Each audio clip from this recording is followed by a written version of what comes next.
Unjuk rasa sejumlah komunitas pemilik sound system dan ribuan warga Bau-Bau di depan kantor Wali Kota Bau-Bau, Sulawesi Tenggara berlangsung ricuh. Masa mendesak Wali Kota Bau-Bau segera mencabut surat edaran terkait larangan menggelar acara joget di ruang terbuka saat larut malam. Unjuk rasa pun berakhir bentrok antara massa dan Satpol PP serta polisi yang berjaga. Surat larangan joget hingga dini hari dikeluarkan karena banyaknya warga yang mengeluh terganggu jam istirahat mereka. Massa yang mencoba masuk ke dalam kantor Wali Kota Bau-Bau namun dihalau oleh petugas dan membuat massa semakin brutal. Mereka melempari polisi dan Satpol PP dengan batu hingga membuat kaca kantor Wali Kota Bau-Bau pecah. Tak sampai di situ saja, massa juga membakar sesuatu dan melempari petugas dengan api. Satpol PP sudah sampaikan untuk bersabar menunggu, tetapi mereka rupanya terlalu arogan. Saya kira mereka arogan, mereka tidak bersabar lagi. Tadi juga kami dipanggil dengan Pak Sekda agar memanggil perwakilan mereka, tetapi pas kami turun sudah melempar, sudah bunyi pica kaca. Ambil sonnya! Untuk menghindari massa semakin brutal, petugas pun menangkap sejumlah pengunjuk rasa yang diduga menjadi penyebab kericuhan.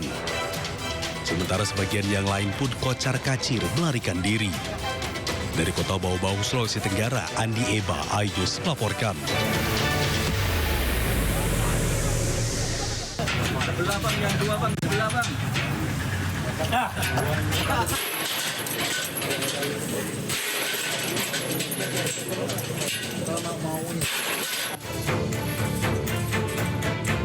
Menggunakan gunting besi dan kampak, petugas membongkar rantai dan gembok yang menyegel gerbang masuk SMP Negeri 17 dan SMA Negeri 6 Tangerang Selatan.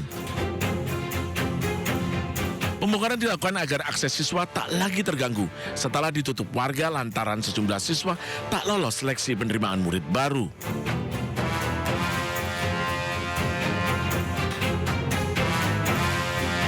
Penyegelan dan blokade juga terjadi di SMA Negeri 3 Tangerang Selatan. Petugas juga harus membongkar blokade agar sekolah bisa diakses siswa. Pihak Dinas Pendidikan Provinsi Banten Perwakilan Tangerang Selatan menyatakan pembongkaran setelah sempat dilakukan mediasi dan kesepakatan antara warga dan pemerintah Tangerang Selatan. Keputusan ini memang harus diakui secara bersama dan tentunya ini harus bisa dipahami. Setiap ada perubahan kebijakan pasti ada gejolak dan mudah-mudahan masyarakat sudah bisa memahami dan mengedukasi sendiri bahwa masyarakat bisa mengetahui secara utuh pelaksanaan SPMB tahun ini. Dengan dibukanya akses masuk menuju sekolah, aktivitas kegiatan belajar para siswa bisa berjalan lancar. Dari Tangerang Selatan, Banten, Nunung Purnomo, iNews melaporkan.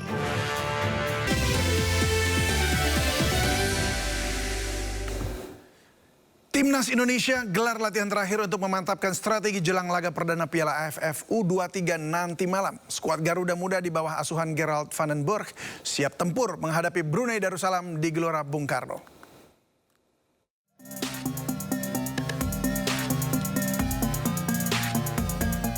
Skuad Garuda terus mematangkan strategi dalam latihan terakhir yang digelar di Stadion Madia GBK Senin sore, jelang laga pembuka Piala AFF U23 nanti malam. Skuad di bawah asuhan Gerard van den Burg telah menyiapkan permainan mengejutkan untuk Garuda Muda. Dalam latihan terakhir ini, Van den Burg hanya melakukan latihan ringan untuk anak asuhnya. Strategi permainan telah diraciknya dari pemusatan latihan yang telah dilakukan 3 pekan terakhir. We trained for 3 weeks, so I know what they will do. The only thing is that, you know, a game is always other than a training, but I believe in the play, so I'm not feeling that. All the players are in good condition, coach. Yes, about Brunei. I don't know something about Brunei, but I think we have to think about ourselves, and hopefully we can play a good game. Seluruh pemain juga dipastikan dalam kondisi fit dan siap tempur dalam gelaran ini. Van den Burg juga meminta dukungan penuh dari para supporter Indonesia dalam pertandingan di ajang ini. Dari deretan nama pemain yang dipanggil, kini tersisa 23 orang yang akan disiapkan dalam pertandingan yang dimulai Selasa malam nanti. Garuda tergabung di grup A akan melakoni laga perdana menghadapi Brunei Darussalam Selasa malam. Dan dilanjutkan melawan Filipina pada 18 Juli dan kontra timnas Malaysia pada 21 Juli. Dan untuk membahasnya kita terhubung dengan Performance Manager Timnas U23 Matias Ibo. Selamat sore Bung Matias. Selamat sore Bro David, apa kabar? Kabar baik, salam olahraga, salam sepak bola. Baik, Bung Matias, bagaimana hasil dari training selama 3 minggu terakhir? Hasilnya sebenarnya sangat bagus ya, kan memadu dari pemain-pemain lokal kita yang ada. Memang harus kita memiliki dari awal kurang lebih 28 pemain yang akhirnya seleksi menjadi 23. Kenal pelatihnya, bagaimana dia ingin menerapkan pola latihannya, apa yang diinginkan di pertandingan. Jadi sebenarnya dalam persiapannya 3 minggu terakhir ini udah sangat baik. Kita level up dari minggu 1, 2, dan 3. Jadi ya persiapannya udah sampai sekarang. Sekarang saatnya untuk enjoy dan memasuki momen yang penting, bertanding. Baik, itu yang kita tunggu ya. Tapi apa yang menjadi kekuatan dari timnas yang Anda lihat selama training ini ya, yang bisa diandalkan untuk melawan Brunei? Yang pertama ya kebersamaan kita semua ya.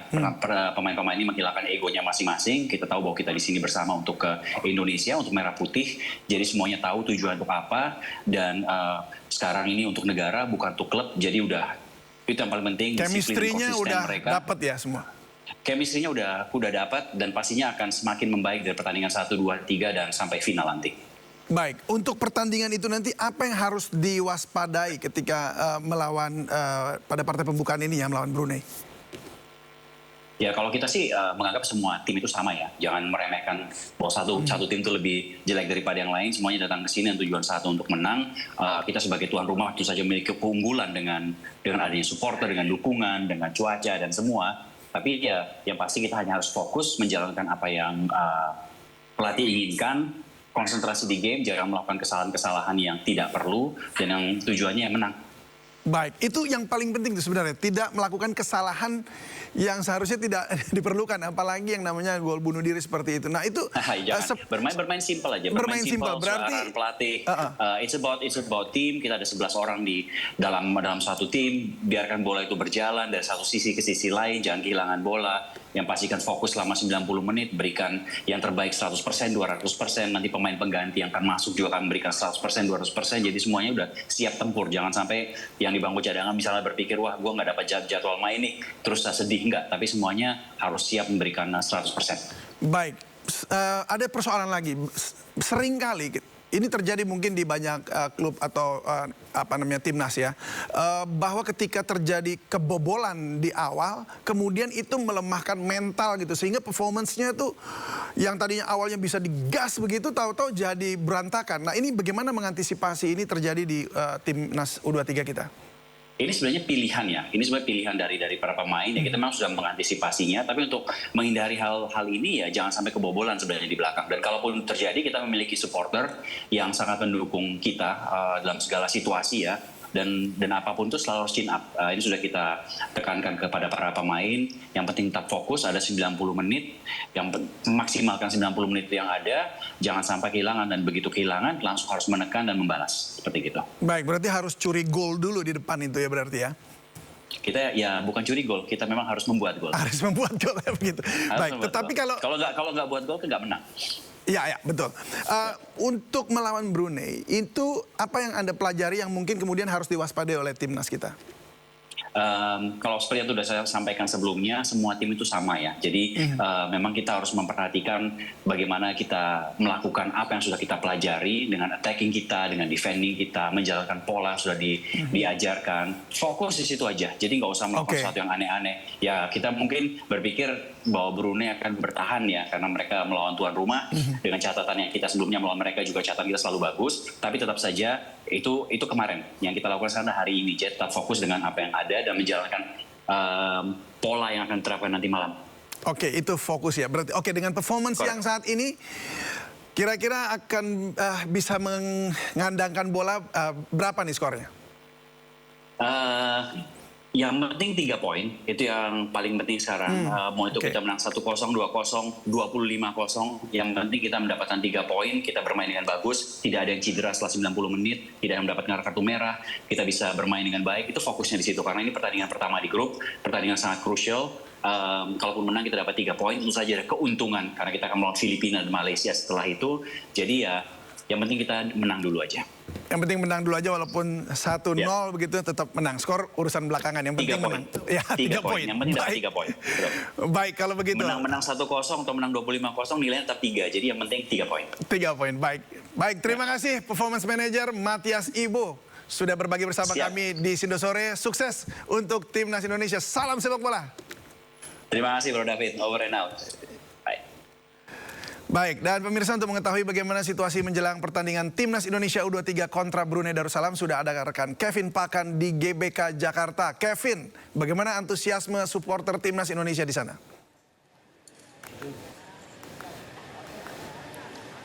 Ya, selamat sore David dan pemirsa. Menjelang laga antara Timnas Indonesia melawan Brunei Darussalam di Piala AFF U23 tahun 2025 terpantau pada sore hari ini masih belum terlalu ramai sebenarnya. Kami melihat terutama di area Ring Road, ini kami hanya melihat sejumlah supporter yang memang ini masih terus berdatangan, namun kalau dilihat tidak terlalu ramai. Dan kami melihat juga bahwa dari pihak petugas keamanan, baik dari TNI Polri dan juga dari pihak GBK, ini telah menyiapkan atau terus bersiaga agar nantinya bagi para supporter yang datang bisa langsung diarahkan masuk dengan tertib dan dalam kondisi yang kondusif. Dan kami juga memantau bahwa nantinya dari Ketua Umum PSSI Erick Thohir direncanakan akan tiba atau datang ke Stadion Utama Gelora Bung Karno untuk menyaksikan laga antara Indonesia melawan Brunei yang rencananya akan dilaksanakan pada pukul 8 malam nanti. Dan kami melihat bahwa euforia dari sejumlah supporter yang meskipun ini masih belum terlalu ramai, namun kamu juga melihat bahwa ada sejumlah supporter yang tetap mengenakan pakaian merah putih yang menjadi ciri khas dari bangsa Indonesia. Namun kalau bisa dilihat, David dan pemirsa, ini merupakan laga pertama dari pelatih Gerald Vandenberg yang merupakan pelatih baru bagi skuad Garuda Muda U23 yang tentunya laga pada saat ini dapat menjadi salah satu ajang pembuktian untuk bisa membawa Timnas Indonesia U23 untuk menang dalam Piala AFF U23 tahun 2025. Bila kita melihat secara head to head antara Indonesia melawan Brunei, ini memang posisi Indonesia jauh di atas dibanding dengan Brunei Darussalam, yang mana pada tahun 2016 di Piala Asia U23, ini Indonesia menang 0-2 dan menang 1-2 di Piala Asia U23 tahun 2020. Tentunya sampai dengan saat ini kami masih terus melihat dan menyaksikan nanti bagaimana kemeriahan dan juga keseruan dan harapan terbaik bagi timnas kita menang melawan Brunei Darussalam. David. Ya Kevin, kita dukung sama-sama timnas kita untuk menang melawan Brunei Darussalam dan juga pertandingan selanjutnya. Terima kasih Kevin.